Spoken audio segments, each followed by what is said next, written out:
Hello guys, welcome back to another lovely trading video. In this one we're going to be doing some in-depth stock analysis on CNR. Reason for this is it is one of the leading gappers today, and we would do analysis on BDSI, but it looks like it's a reverse stock split because there wasn't really any movement today, and KSCP is a recent IPO, so we don't really have enough data going backwards to perform technical analysis, so therefore we are left with CNR.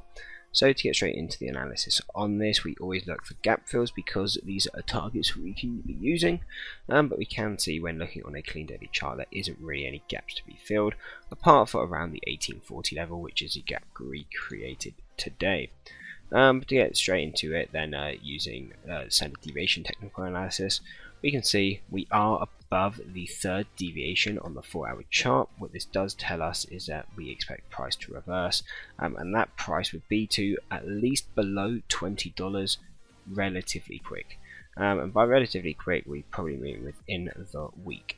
But we can also see as well on the daily that we are above the third deviation, and we can see right now around 2250, which is right around the third deviation, but overall we still expect price to fall and crash kind of below that level, and like a short-term target we're looking at will be between $20.50 to $20, and this just because these are the two kind of key deviations which are relatively close by, so that's where we'll be looking for it to correct. But overall we do expect it to kind of continue down further, and we would have targets around the gap fill of 1840 to around 1860, because that is the second deviation on the 4-hour, first deviation on the daily, and again the gap fill. And overall we do actually expect it to go even further down, and that would be to the $17 deviation, and then a final target of 1680. Past 1680 it's not something we're going to be looking at in a short bias tone, just because once stocks come into statistical mean, it's a lot more of a gamble in which direction they'll go. And again, one target we can look at as well is 2150. So really all the targets you're seeing on the screen now are targets you can look at. If you're short bias on CNR, these are all targets that we're looking where we expect maybe small bounces, but once you hit these levels, kind of break below, most likely retest, we'll expect it to have a relatively quick fall to the next level, with a final target being 1681.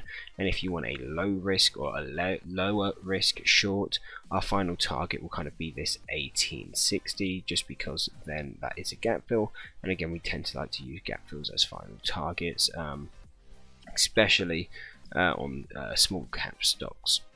And again, obviously price could continue higher, a bit rare for it to happen, but if it did, $24.10, we would expect to see some movement on these levels, but really that's the only upwards target we can give, apart from the psychological levels. So you know, you got $25, $30, but really apart from those, we can't really give too much insight to the upside, and instead can just give targets to the short bias traders looking to trade it to the downside. So I hope you enjoyed the in-depth stock analysis, or at least technical analysis on CNR. If you did, don't forget to drop a like and subscribe, and I hope to see you in the next one, and that's it. Peace. It only takes 4 or 5 seconds, we're about to fold. It's sinking or swimming.